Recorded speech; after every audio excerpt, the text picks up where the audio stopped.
आप लोग का स्वागत है कृष्णा लक्ष्य एकेडमी में। दोस्तों, इसके पहले हम लोग पढ़े थे तंत्रिका तंत्र। तंत्रिका तंत्र में उसके 3 भाग पढ़े थे। पहला भाग पढ़े थे केंद्रीय तंत्रिका तंत्र, दूसरा पढ़े थे परिधि तंत्रिका तंत्र या पेरिफेरल तंत्रिका तंत्र, और तीसरा पढ़े थे स्वायत्त तंत्रिका तंत्र या ऑटोनोमिक तंत्रिका तंत्र, मतलब नर्वस सिस्टम। आज हम लोग पढ़ेंगे केंद्रीय तंत्रिका तंत्र, सेंट्रल नर्वस सिस्टम। इसके 2 पार्ट हैं, पहला मस्तिष्क है, दूसरा स्पाइनल कॉर्ड या मेरुरज्जु है। दोस्तों, आज हम लोग मस्तिष्क के बारे में जानेंगे। मस्तिष्क के बारे में सब लोग को जानना जरूरी होता है मानव जीवन में। परीक्षा से तो उपयोगी है ही है, मानव जीवन में भी जानकारी रखना बहुत जरूरी होता है। ठीक है, आइए देखते हैं केंद्रीय तंत्रिका तंत्र के 2 भाग, पहला मस्तिष्क, दूसरा मेरुरज्जु। ठीक है, अब जब भी पूछेगा केंद्रीय तंत्रिका तंत्र के कितने भाग, तो आप ध्यान रखेंगे 2 भाग, पहला मस्तिष्क और दूसरा मेरुरज्जु, ब्रेन और स्पाइनल कॉर्ड। आइए अगला देखते हैं ब्रेन के बारे में। इसमें 100 बिलियन या 10,000 करोड़ न्यूरॉन होते हैं। आप समझ लीजिए, रेशा नुमा जो लड़ियों वाली रेखाएं होती हैं शाखित, उसकी संख्या 10,000 करोड़ होती है केवल हमारे मस्तिष्क में। शरीर का तो छोड़ दीजिए, शरीर में कितना होगा। ठीक है, जिसमें से केवल 15 बिलियन या 1500 करोड़ ही सक्रिय रहते हैं। हमारे शरीर में 1500 करोड़ ही सक्रिय रहते हैं। अगला पॉइंट कह रहा है, अगला पॉइंट बहुत इंपॉर्टेंट है, कह रहा है कि न्यूरॉन जो है 0 से 5 वर्ष तक ही सक्रिय रहता है। कहने का मतलब ये है कि हमारी जो 1500 करोड़ जो न्यूरॉन है वो केवल 0 से 5 वर्ष तक के बच्चों में सक्रिय रहता है। उसके आगे इन्हीं का केवल विकास होता है। इसीलिए कहा जाता है कि जो बच्चे होते हैं उनका बढ़िया से शारीरिक और मानसिक विकास होना चाहिए। 0 से 5 वर्ष तक के बच्चों में यही विकास आगे उनको क्या बनना है, क्या करना है, निर्धारित करता है। ठीक है, अगला देखिए, कह रहा है मानव मस्तिष्क को दुनिया का सबसे कठिन या जटिल संरचना माना जाता है। जैसे अब इसी से अंदाजा लगा लीजिए, 100 बिलियन जिसमें न्यूरॉन होगा, ऐसे इंटीग्रेटेड सर्किट जो होता है उसमें तारों का पता नहीं चलता, इतनी पतली पतली तारें होती हैं। तो मस्तिष्क में देखिए 100 बिलियन है, तो क्या पता चलेगा। इतना जटिल संरचना आज तक दुनिया में कोई नहीं हुआ मानव मस्तिष्क जितना। इसका वजन जो होता है 1300 से 1400 ग्राम होता है। 1300 से 1400 ग्राम होता है। परीक्षा में मैक्सिमम 1350 ग्राम देता है। ठीक है, अब देखिए कह रहा है यह ऊतकों के केंद्रीय क्रोड, मस्तिष्क स्तंभ या ब्रेन स्टेम, अनुमस्तिष्क सेरिबेलम और प्रमस्तिष्क सेरिब्रम से बना होता है। देखिए, अनुमस्तिष्क ये वाला भाग हो गया। ठीक है, उसके बाद से ब्रेन स्टेम ये वाली भाग हो गया, मस्तिष्क स्तंभ ये वाली भाग हो गई। ये मस्तिष्क स्तंभ क्या होता है, हमारे मेरुरज्जु से ऐसे जुड़ा होता है मेरुरज्जु में। ठीक है, मस्तिष्क को जोड़ने का काम करता है ब्रेन स्टेम। इसके बाद देखिए अनुमस्तिष्क ये वाली पोर्शन हो गई, इसी में सेरिबेलम पढ़ा जाएगा। प्रमस्तिष्क ये वाली भाग, इसमें सेरिब्रम पढ़ा जाएगा। आगे इसके बारे में डिटेल से हम लोग चर्चा करेंगे। ठीक है, अब अगला पॉइंट कह रहा है मानव मस्तिष्क एक हड्डी की खोल होती है जिसे कपाल कहते हैं, क्रेनियम। जो मानव मस्तिष्क होता है एक हड्डी के खोल में, जिसे क्रेनियम या कपाल या खोपड़ी कहते हैं, बंद होता है। जैसे ये वाली देखिए बाहर साइड में दिख रहा है कपाल खोपड़ी। मस्तिष्क के किनारे एक झिल्ली पाई जाती है जिसे मेनिंजेस कहते हैं। झिल्ली को क्या कहते हैं, मेनिंजेस कहते हैं। ये वाली जो पोर्शन है ये झिल्ली है, इसको मेनिंजेस कहते हैं। जब मेनिंजेस में सूजन आ जाती है, सूजन आने का भी कारण है, विषाणु या चोट लगना, कई कारण है। तो उस एक बीमारी होती है जिसे कहते हैं मेनिंजाइटिस। जब सूजन आ जाती है तो एक बीमारी होती है, उसे कहते हैं मेनिंजाइटिस, या हम लोग बोलचाल की भाषा में दिमागी बुखार कहते हैं। तो क्या होता है, जब मेनिंजेस में सूजन आ जाती है तो मेनिंजाइटिस या दिमागी बुखार हो जाता है। अगला पॉइंट, जो मेनिंजेस है उसको 3 आवरणों 3 स्तरों, वो जो है 3 आवरणों या 3 स्तरों में बटा होता है, या 3 परत होती है, जो झिल्ली की होती है 3 परत होती है। इस आवरण की सबसे बाहरी परत जो होती है उसे ड्यूरा मैटर कहते हैं। क्या कहते हैं? ड्यूरा मैटर, जिसमें हम लोग की बाल ओल होती है, बाल ड्यूरा मैटर वाले परत में होती है। उसके बाद से बाल की जो लंबाई है ड्यूरा मैटर तक ही जाती है। उसके बाद से मध्य परत है जिसे एरेक्नाइड कहते हैं, तथा आंतरिक परत को पाया मैटर कहते हैं। पाया मैटर बहुत इंपॉर्टेंट होता है, इसलिए कि पाया मैटर ही ब्रेन को फूड सप्लाई करता है या ऑक्सीजन की आपूर्ति करता है। मतलब ये कि पाया मैटर से होते हुए हमारे शरीर में जो हमारे बाल वाले रंध्र हैं उससे जो ऑक्सीजन पहुंचते हैं शरीर में, पाया मैटर से होते हुए ब्रेन में जाता है, या फूड सप्लाई कह लीजिए। अब देखिए मस्तिष्क की संरचना। मस्तिष्क को 3 भागों में बांट दिया गया है संरचना के अनुसार, ठीक है। पहला है अग्र मस्तिष्क प्रोसेंसिफिलोन, दूसरा है मध्य मस्तिष्क मेसोसेंसिफिलोन, और तीसरा है पश्च मस्तिष्क रोम्बोसेंसिफिलोन। अब इसके बारे में, अग्र मस्तिष्क के बारे में पूरा डिटेल से जानेंगे। अब देखेंगे अग्र मस्तिष्क, इसे फोर ब्रेन भी कहते हैं। अग्र मस्तिष्क को क्या कहते हैं? Fore brain. ये वाली जो पोर्शन है अग्र मस्तिष्क में आता है, ये वाली पोर्शन, ये वाली, ठीक है। यह पूरे मस्तिष्क का 2/3 भाग होता है, ठीक है।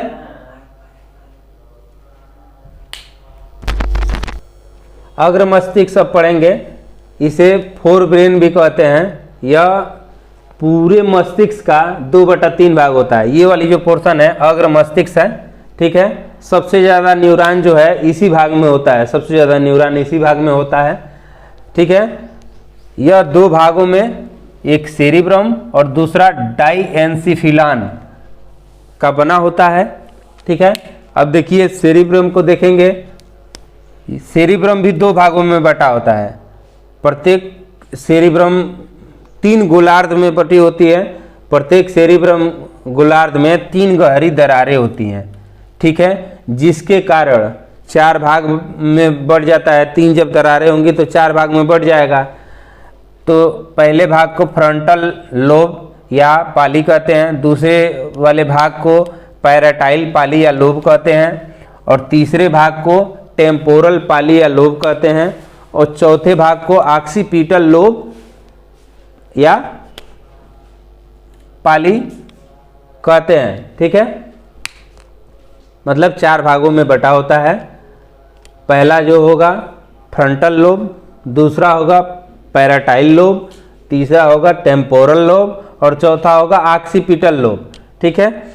सेरिब्रम जो है बुद्धिमत्ता, याददाश्त, संवेदना, इच्छा शक्ति, चिंतन का केंद्र होता है। जो सेरिब्रम होता है ये मस्तिष्क का बड़ा ही इम्पोर्टेंट भाग होता है। सबसे विशेष भाग इसलिए होता है क्योंकि यही बुद्धिमत्ता, याददाश्त, संवेदना और इच्छा शक्ति और चिंतन का केंद्र होता है, ठीक है। अब देखिए कहता है ज्ञानेंद्रियों से प्राप्त प्रेरणाओं का यहाँ विश्लेषण एवं समन्वय होता है तथा ऐच्छिक पेशियों को समुचित प्रक्रियाओं हेतु संवेदना प्रसारित की जाती है। कह रहा है कि जो ज्ञानेंद्रियां हैं उनसे जो भी प्रेरणा या घटना होती है उसका विश्लेषण और समन्वय सेरिब्रम में होता है, ठीक है। तथा ऐच्छिक जो पेशियां होती हैं उनके जो भी कार्य करते हैं उसकी जो सूचना होती है सेरिब्रम से होती है। सेरिब्रम सूचना देता है कि जो ऐच्छिक पेशियां हैं उनको कि क्या काम करना है, कैसे करना है। जैसे हाथ उठाना है तो सेरिब्रम द्वारा हमको निर्देश मिला कि हाथ उठाइए, तो ऐसे हाथ उठाए, इस प्रकार की जो सूचनाएं होती हैं वो सेरिब्रम से मिलती हैं। अगला पॉइंट कह रहा है frontal lobe. Frontal lobe cerebrum का भाग है ऐच्छिक पेशियों पर नियंत्रण, ऐच्छिक पेशियों पे नियंत्रण, ठीक है। दूसरा कह रहा है पैराटाइल पाली या लोब, स्पर्श करना, दबाव देना या दर्द। पैरासीटामॉल से याद आ जाएगा दर्द, दर्द वाली जितनी भी संवेदनाएं होती हैं वो इसी में होती हैं, या छूने वाली, दबाव वाली, दर्द वाली पैराटाइल पाली में होती है, ठीक है। अब अगला है टेम्पोरल लोब या टेम्पोरल पाली। ध्वनियों भाषाओं संबंधी जो संवेदना होती है इसमें होती है, ध्वनियों भाषाओं संबंधी। जैसे हम लोग भाषण देते हैं या किसी की मिमिक्री करते हैं या किसी की भाषा को सीखते हैं तो वो टेम्पोरल लोबी जो लोब होता है उसी में हमारी भाषा का ज्ञान होता है। ऑक्सीपिटल लोब दृश्य संवेदनाएं, ये क्या है, हम किसी चीज़ को देख रहे हैं, देख के अपने दिमाग में इमेज बना रहे हैं, तो ये जो घटनाएं होती हैं ऑक्सीपिटल लोब द्वारा होती हैं। अब सेरिब्रम का दूसरा जो पार्ट है वो है डाईएन्सिफिलान। यह क्या होता है, सेरिब्रम के पीछे होता है और उससे थोड़ा सा नीचे। इसी भाग में ये बहुत इम्पोर्टेंट है, बहुत लोग को तो ये पता होगा कि पीनियल और पिट्यूटरी ग्लैंड मस्तिष्क में होता है, लेकिन कहाँ होता है, तो ये जो है पीनियल काय और पिट्यूटरी ग्रंथि जो होता है डाईएन्सिफिलान में होता है। सेरिब्रम के डाईएन्सिफिलान वाले भाग में होता है, ठीक है। इसी में थैलेमस एवं हाइपोथैलेमस इसी डाईएन्सिफिलान वाले भाग में होता है। थैलेमस दो गोलाकार संरचनाएं होती हैं, जो थैलेमस दो गोलाकार संरचनाएं होती हैं जो हमें ठंडी, गर्मी और दर्द इन सब चीज़ों को पहचानने का कार्य करती हैं। जैसे मान लीजिए कि हम किसी चीज़ से हमें चोट लग जाती है तो ये पहचानने का काम कौन करता है कि चोट लगी है किसी अंग में, ये पहचानने का काम थैलेमस करता है। ठंड लगती है या गर्मी लगती है, इसका पहचान थैलेमस द्वारा होता है। हाइपोथैलेमस यह क्या करता है, अंतःस्रावी ग्रंथियों से निकलने वाले हार्मोन का नियंत्रण करता है। सबसे बड़ा काम हाइपोथैलेमस का ये होता है, गर्मी लगती है तो गर्मी का ज्ञान या प्यार, भूख, प्यास, घृणा आदि का ये केंद्र होता है, ठीक है। लैंगिक व्यवहार या अपने मनोभावना को अभिव्यक्त करने की, खुशी, गुस्सा, भय जितना भी होता है, जैसे मान लीजिए कि किसी पे गुस्सा आ गया, किसी से घृणा हो गया या भूख लगा है, इसका ज्ञान हमें किससे होता है, हाइपोथैलेमस से होता है, ठीक है। अब हम लोग अग्र मस्तिष्क को छोटा में करके देख लेंगे ताकि फिर कोई दिक्कत नहीं होगा। जैसे अग्र मस्तिष्क हम लोग पढ़े तो उसका दो पार्ट पढ़े, एक सेरिब्रम, उसको प्रोब मस्तिष्क बोला जाता है। इसमें 4 लोब इसी में पढ़ा गया था, फ्रंटल और टेम्पोरल, ये सब इसी में पढ़ा गया था। ये है परमानेंट मेमोरी, मतलब कि इसमें जो भी चीज़ होता है एकदम परमानेंट स्टोर हो जाता है। इसका दूसरा पार्ट है जो डाईएन्सिफिलान, ये बहुत इंपॉर्टेंट है। इसी में पीयूष ग्रंथि है, पीयूष ग्रंथि को ही मास्टर ग्लैंड बोलते हैं या पिट्यूटरी ग्लैंड बोलते हैं। और इसी में पीनियल ग्रंथि है। पीनियल ग्रंथि में एक बहुत इंपॉर्टेंट चीज़ है जैविक घड़ी। जैविक घड़ी जो है बायोलॉजिकल क्लॉक, जैसे कि जितनी भी मासिक धर्म चक्र या जितनी भी घटनाएं होती हैं मनुष्य की, इस तरह की इसी ग्रंथि से कंट्रोल होती है। इसके 2 पार्ट और हैं, एक थैलेमस है और एक हाइपोथैलेमस है। थैलेमस में ठंडा लगना, गर्म लगना, दर्द होना, ये सब थैलेमस में होता है। हाइपोथैलेमस में शरीर का तापमान, जैसे बुखार लगना, शरीर का तापमान बढ़ जाना, भूख लगना, फीलिंग्स, प्यार, ये सब चीज़ किस में आता है, हाइपोथैलेमस में आता है। अब अगला टॉपिक है हम लोग का मध्य मस्तिष्क। यह मस्तिष्क के मध्य में होता है, ये वाली भाग जो है मध्य मस्तिष्क है, ठीक है। मस्तिष्क का दूसरा बड़ा भाग होता है, ये देखिए मस्तिष्क का दूसरा बड़ा भाग होता है, यह दो भागों में बटा होता है, एक सेरिब्रल पेंडिकल में और दूसरा कार्पोरा क्वाड्रिजेमिना में। अब देखिए सेरिब्रल पेंडिकल तंतुओं का बंडल होता है जो सेरिब्रल कार्टेक्स को मस्तिष्क के अन्य भागों तथा मेरुरज्जु से जोड़ता है। ये जो सेरिब्रल पेंडिकल है तंतुओं का एक बंडल होता है जो कि मस्तिष्क को मेरुरज्जु से जोड़ता है। ठीक है, इसके मध्य मस्तिष्क को देख लीजिए, जो कार्पोरा क्वाड्रिजेमिना है वह देखने और सुनने का केंद्र होता है, और सेरिब्रल पेंडिकल जो है मेरुरज्जु को मस्तिष्क से जोड़ता है। किसको जोड़ता है? मेरुरज्जु को। ये मेरुरज्जु को मस्तिष्क से जोड़ता है। ठीक है, अब तीसरा है पश्च मस्तिष्क। यह मस्तिष्क का सबसे छोटा भाग होता है। कह रहा है मस्तिष्क का सबसे पिछला भाग होता है, और ये सेरिब्रल, इसमें सेरिब्रल और मेडुला ऑब्लिगेंटा होता है। मतलब जो पश्च मस्तिष्क है सेरिब्रल और मेडुला ऑब्लिगेंटा का बना होता है।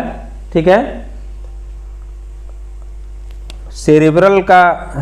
सेरिबेलम का मुख्य कार्य शरीर का संतुलन बनाए रखना। जैसे कई लोग जब पी लेते हैं तो उनका क्या करता है, सेरिब्रल काम करना बंद कर देता है, इसलिए वो तिलमिलाते हैं और गिर जाते हैं लड़खड़ा के। ठीक है, सेरिबेलम। ठीक है, अब कह रहा है सेरिबेलम शरीर के ऐच्छिक पेशियों के संकुचन पर नियंत्रण करता है और कान के आंतरिक भाग पर भी नियंत्रण करता है। सेरिबेलम जो है कान के आंतरिक भाग का भी नियंत्रण करता है। ठीक है, अगला पॉइंट है मेडुला ऑब्लिगेंटा। उपापचय, रक्तदाब, आहार नाल के क्रमानुकंचन और ग्रंथिस्राव, जितना हार्मोन का ग्रंथिस्राव होता है या तथा हृदय की धड़कनों का नियंत्रण करता है। ठीक है, हृदय की धड़कनों का नियंत्रण यही करता है। कभी कभी धड़कन बढ़ जाता है तो उसमें मेडुला ऑब्लिगेंटा क्या करता है, काम करना बंद कर देता है, जिसमें आदमी की मृत्यु भी हो जाती है जब मेडुला ऑब्लिगेंटा काम करना बंद कर देता है। तो पश्च मस्तिष्क को छोटा में जान लेंगे। ठीक है, पश्च मस्तिष्क जो है सबसे छोटा भाग है। इसके दो भाग हैं, एक अनुमस्तिष्क है और दूसरा मेडुला ऑब्लिगेंटा है। अनुमस्तिष्क जो है शरीर के बाहरी भागों का नियंत्रण करता है, जैसे चलना फिरना, बोलना, लिखना या जो भी घटनाएं होती हैं, खेलते कूदते व्यायाम करते हैं। उसी तरह मेडुला ऑब्लिगेंटा है शरीर के आंतरिक भाग का नियंत्रण करता है, जैसे श्वसन हो गया, उत्सर्जन हो गया, पाचन हो गया। अब इसके बाद हम लोग जैसे पढ़ेंगे ईसीजी या जो रोग है उसको, अब थोड़ा सा बचा है उसको रोग को पढ़ लेंगे। अब देखिए, जब हम लोग कभी मस्तिष्क में कोई प्रॉब्लम होता है, डॉक्टर के पास जाते हैं तो डॉक्टर हम लोग को क्या लिखते हैं, लिखते हैं एक जांच ईईजी, कहते हैं जाइए ईईजी करा लीजिए। ईईजी का मतलब हुआ इलेक्ट्रोइंसेफेलोग्राम, विद्युत मस्तिष्क अभिलेखी। क्या है? विद्युत मस्तिष्क अभिलेखी। ये क्या करता है, पूरे मस्तिष्क का एक ग्राफ बना लेता है, ग्राफ मतलब कि अभिलेख बना लेता है। ठीक है, मस्तिष्क की विद्युत सक्रियता की जांच होती है इसमें, और ये अंकित करता है एक ग्राफ पे। ठीक है, इसमें क्या होता है, अल्फा, बीटा, डेल्टा और थीटा आदि तरंगों का प्रयोग होता है ईईजी में, उसके द्वारा जांच होता है। अब हम लोग क्या करेंगे, जांच हो गया, अब हम लोग बीमारियों को पढ़ लेंगे ताकि मस्तिष्क से कुछ भी छूटे ना पाए। अब हम इतना बीमारियों को पढ़ने के बाद से मस्तिष्क से एक भी पॉइंट नहीं छूटा मिलेगा आपको, सब इसी से कंप्लीट हो जाएगा आप लोग का। देखिए, रोग में पहला एक रोग का पता चलता है कोमा। तो कोमा में क्या होता है, कोमा में मनुष्य बेहोश हो जाता है, किसी भी प्रकार की उसमें उद्दीपन क्रिया होती ही नहीं है, ठीक है। कभी कभी तो वो बेहोश कम टाइम में भी बेहोशी से चेतन अवस्था में आ जाता है, कभी कभी बेहोशी हालात में ही उसकी मृत्यु हो जाती है, ठीक है। कोमा हो गया। अब देखिए जापानी इंसेफ्लाइटिस, जापानी इंसेफ्लाइटिस ये सबसे ज़्यादा सबसे पहले इसको जापान में देखा गया था और भारत में सबसे पहले गोरखपुर में देखा गया था। ये क्या होता है, विषाणु के संक्रमण से होता है। इसमें क्या होता है, मस्तिष्क में सूजन हो जाता है, उल्टियाँ होने लगती है और आदमी बेहोशी के हालात में चला जाता है। और इसके जो कारक हैं या वाहक हैं सुअर और मच्छर हैं, ठीक है। अगला देखते हैं मेनिंजाइटिस। मेनिंजाइटिस जो है हमारी जो मस्तिष्क में जो झिल्ली होती है मेनिंजिस, उसमें क्या होता है, सूजन हो जाता है। इसके कारण क्या है, बैक्टीरिया हैं, वायरस हैं, फंगी है। इससे संक्रमण हो जाएगा तो क्या हो जाएगा, उसमें सूजन हो जाता है। जैसे मस्तिष्क में सूजन हो जाएगा तो फिर इसी को तो हम लोग दिमागी बुखार कहते हैं। अब अगला बीमारी देख लेते हैं। अगला बीमारी जो है मिर्गी। मिर्गी में क्या होता है, पेशियों में झटके महसूस होने लगते हैं, झटके होने लगती हैं और मुंह से झाग निकलने लगता है। तो आदमी क्या करता है, जूता चप्पल सूंघाने लगता है, कहता है मिर्गी आ गया। मुंह से झाग निकलना देख के तो ये क्या होता है, इसमें मिर्गी में क्या होता है, जब मुंह से झाग आने लगता है तो आदमी दुर्गंध वाली वस्तुएं नाक के पास ले जाता है। तो क्या होता है, दिमाग जो है एक्टिवेट हो जाती है और झटके आना कम हो जाते हैं, ठीक है। अगला देखेंगे हम लोग सेरिब्रल पाल्सी।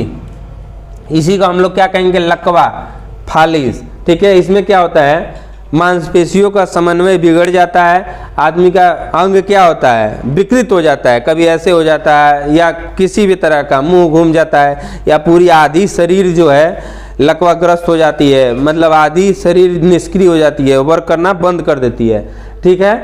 तो ये हो गया सेरेब्रल पाल्सी। अब अगला है काकरान, इसी को एमनेसिया कहा जाता है। मस्तिष्क पर बाहरी आघात या चोट लगने से ये एमनेसिया होता है। इसमें आदमी क्या होता है, आदमी बेहोश हो जाता है और उसकी स्मरण शक्ति खत्म हो सकती है, खत्म भी हो जाती है या नहीं भी होती है, ठीक है। तो एमनेसिया में आदमी का स्मरण शक्ति खत्म हो सकती है। उसका अगला है सर दर्द। अब आदमी को अक्सर सर दर्द हो जाता है, उसका कारण क्या है, ब्लड जो खून का है गाढ़ा हो जाना।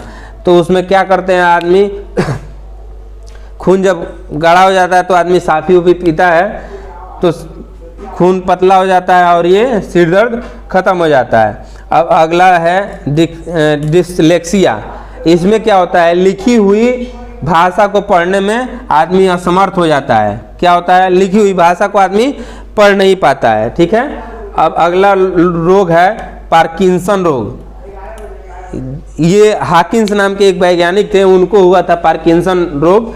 इसमें क्या होता है, तंत्रिका तंत्र जो होती है वो क्षय होने लगती है, अंगों में कंपन होने लगता है और स्मरण शक्ति धीरे धीरे कम होने लगती है, ठीक है। और लास्ट है अल्जाइमर। इसको रेमेंसिया बोला जाता है, मस्तिष्क संबंधित